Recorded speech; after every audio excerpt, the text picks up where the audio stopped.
Esta vez vamos a hablar sobre John Maynard Keynes y sus teorías relativas a la economía. John Maynard Keynes fue un economista inglés, nacido el 5 de junio del año 1883 en Cambridge, Reino Unido, y falleció el 21 de abril del año 1996 a causa de un infarto.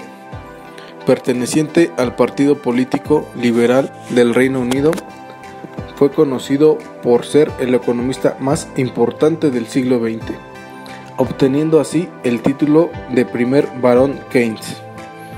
Entre sus obras notables se encuentra Teoría General del Empleo, El interés y el dinero.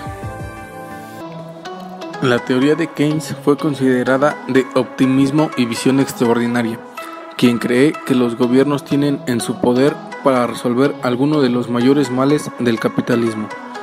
Keynes se negó a creer en el comunismo o en la sabiduría absoluta del mercado, libre sin restricciones.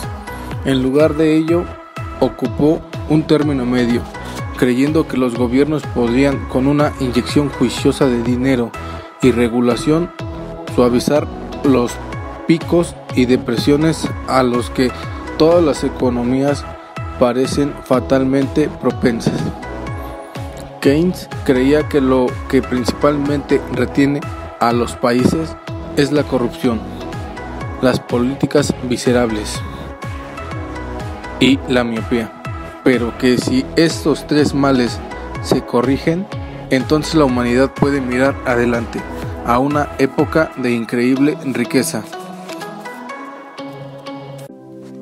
Keynes fue educado en la Universidad de Cambridge. Para muchas personas, Keynes era inusual por la amplitud de sus intereses artísticos y literarios. A lo largo de su vida se mantuvo en amistad con algunos de los artistas e intelectuales más brillantes del siglo XX. Aparte de todo esto, era una parte integral en el grupo Bloomsbury de escritores e intelectuales más reconocidos en esa época. En el año de 1936, Keynes escribió la Teoría General del Empleo, el dinero y el interés. En este trabajo, Keynes propuso reconsiderar la causa del paro con la esperanza de reducir las nuevas soluciones a este problema insoluble de la década de 1930 y del capitalismo más general. La economía clásica nos da tres razones por las que existe el desempleo. En primer lugar, y lo más obvio, los trabajadores están temporalmente en paro cuando se trasladan puestos de trabajo. En segundo lugar, los individuos podrán simplemente optar por no trabajar, sobre todo si pueden mantenerse a sí mismos a través de una forma de pago de bienestar. Sin embargo, en tercer lugar, y lo más interesante, es el desempleo. Este surge cuando los salarios son más altos que de lo que los empleadores pueden pagar. En el modelo clásico se asume que en un mercado libre corregiría este último supuesto de forma automática y que la oferta de trabajo y la demanda de trabajo vendrá espontáneamente en equilibrio, asegurar algo que se acerca al pleno empleo, solo si alguna fuerza exterior fuera a ejercerse en el mercado. Por ejemplo, si los gobiernos establecen un salario mínimo que se infla artificialmente los salarios, o si los sindicatos organizados de manera que ya los trabajadores se negaron a tomar salarios más bajos en un mercado en retroceso, solo en estas condiciones sería equilibrio. Pero Keynes opuso contra esta teoría clásica. En la década de 1930 hubo un gran número de personas sin trabajo, tantos que en Gran Bretaña se contabilizó un total de 3 millones, mientras que en Estados Unidos se contabilizaba aproximadamente 15 millones. Estos números eran demasiado grandes, tanto que el resultado de la gente que está entre puestos de trabajo o simplemente inactivo, y a la manera de pensar de Keynes. Este nivel de desempleo era también demasiado grande para ser explicada por la interferencia de los sindicatos, dado que durante los años de la Gran Depresión alta de desempleo que tuvo en el poder sindical severamente contenía para Keynes el verdadero problema de desempleo, que en esos tiempos fue considerada principalmente la causa era los sindicatos. La teoría económica clásica simplemente había asumido que la demanda de bienes volvería por sí mismo una vez que los salarios y las necesidades de la mano de obra se habían igualado. Pero Keynes, con una famosa declaración: a largo plazo todos estaremos muertos. Lo que, en otras palabras, este proceso podía simplemente tomar demasiado tiempo. Keynes sostenía que era insuficiente para los economistas y los políticos simplemente para aconsejar a la gente a aceptar el sufrimiento en el corto y mediano plazo, con la certeza de que al final de la tormenta el mar podría volver a la calma. Lo que necesitaba era la intervención en la economía del gobierno, con el fin de romper el ciclo de la depresión económica y por lo tanto restaurar la prosperidad tradicionalmente en una vida recesión económica. Los gobiernos se volverían a materia de alimentación para proporcionar un impulso económico fundamental para el crecimiento y en creadores de empleo. Por ejemplo, si se redujeran las tasas de interés que debe fomentar, los ahorradores a invertir su dinero tendrían más dinero para invertir y consumir cosas, por lo cual la industria podría aumentar su producción, ya que las personas podrían tener mayor poder adquisitivo para así poder adquirir todos los productos, lo cual ya no se vería reflejado en una sobreproducción. Proporcionar dinero en efectivo, ya sea para las empresas existentes para ampliar o bien para empresarios, los cuales establecerían nuevas empresas. Sin embargo, Keynes declaró entonces que podrían existir una creencia persistente, que la demanda era tan baja que no tenía mucho sentido en el suministro de bienes.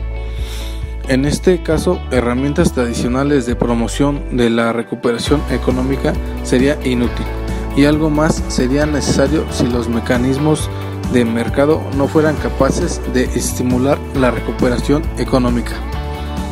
Entonces, Keynes argumentó ahora el trabajo del Estado, el cual fungía un papel importante al intervenir para una demanda mediante la ejecución, si es necesario un déficit muy grande con el fin de crear puestos de trabajo.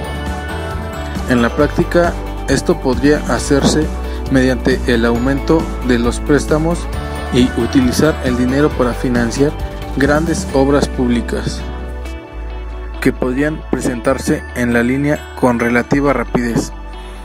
Estos podrían incluir la construcción de carreteras o vías férreas, o la inversión más en otra infraestructura que no solo creara trabajo para las personas, pero no dejarían un legado útil para la empresa, en este caso para la empresa privada.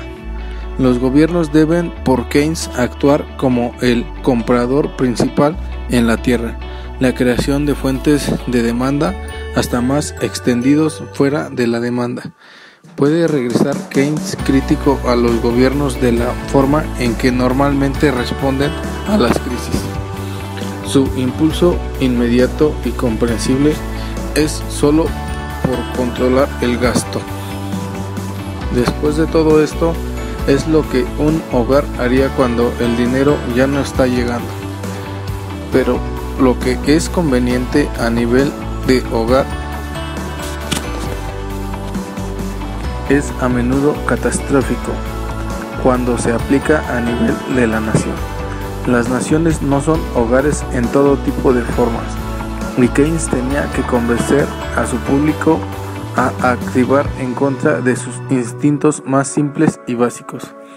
En el gasto, cuando una economía está en declive, siempre empeora el problema, que está destinado a resolver una de las objeciones que habrá que tratar de Keynes sobre el gasto público fue la pregunta de quién debe pagar por los préstamos mediante la creación de la deuda.